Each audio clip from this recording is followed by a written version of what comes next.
Florida Congressman Michael Waltz, member of the House Armed Services Committee. Sir, how you doing? Good morning to you, and curious to get your take on this as of today. Go ahead and start. Where do you think we are, sir?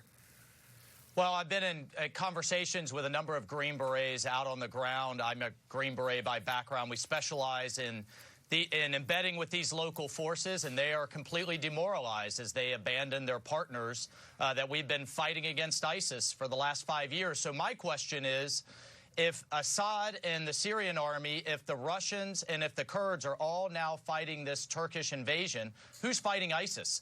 I can tell you our special forces over there that are now retreating are not going after the remaining ISIS leaders, nor are the Kurds, their jailers. Al-Baghdadi, the leader of ISIS, is still alive. He's calling on his sleeper cells to rise up and attack these ISIS prison camps.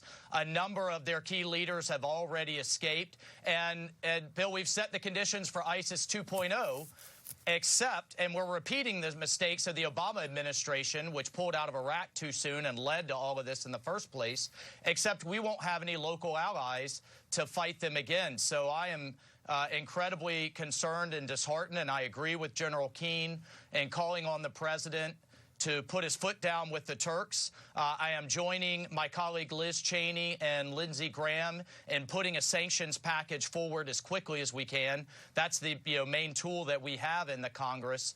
But for all of the endless war kind of crowd and voices that are whispering in the president's ear, this is how you create war.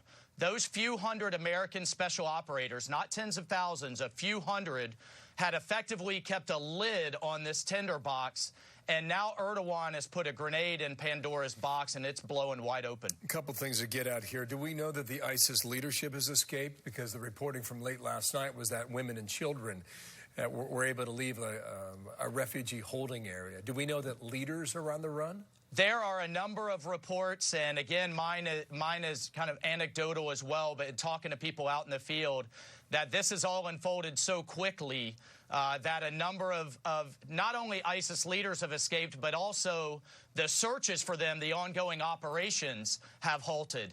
Keep in mind, in the meantime, you have Iran lurking in the background, and they are amassing not only on Israel's Syrian border, but also aiding its allies Hezbollah on the Lebanese border. I was just out there. I agree with you. I was just out there in August, and that's a tinderbox as well. It's a wicked brew, isn't it? It's a wicked brew in this part of the world. You mentioned Liz Cheney. Here's her warning from earlier today. Liz Cheney. We cannot have a situation where ISIS is resurgent. That's the bottom line. And the Kurds obviously have been a tremendous ally for us. If we abandon them in this way, it'll be very difficult to establish alliances in the future, and we need those to avoid having to deploy massive numbers of U.S. forces on the ground. Go with that, then. That's pretty much the same thing you're saying, Michael. What was the better way to do this?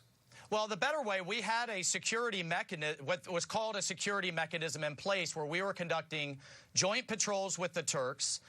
We had convinced the Kurds to abandon and dismantle some of their defensive positions, all based on trust that the United States would continue to lead. I agree with the president in that the Europeans are not doing nearly enough to help, but the United States has to lead, and when we create a vacuum, bad actors and bad things happen and fill the void. And again, to these isolationists that are kind of pounding the table, these are a few hundred troops that were aimed to prevent war. If our goal is to bring a few hundred troops home, well, we still have 50,000 in Japan, 30,000 in South Korea, thousands in Europe, and heck, we still have a battalion in the Sinai. Yeah, I understand the point you're making. There's a lot more dangerous place. There's a lot less dangerous places to bring troops home than keeping our foot on ISIS's neck in the Middle East. One last thing here: if you go with sanctions on Turkey, does Erdogan listen to that, or is the damage already done?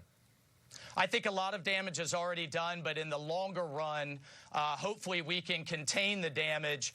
This sanctions package will go after his senior leadership, will prevent people from doing business with the military, will actually go after his energy sector. So it's going to bite, but it's going to take some time to have effect, and I'm afraid enough damage will be done before this can fully bite. Michael Waltz, military veteran from the state of Florida, back there in Washington. Sir, thank you. We'll talk later in the week. Thanks, Bill.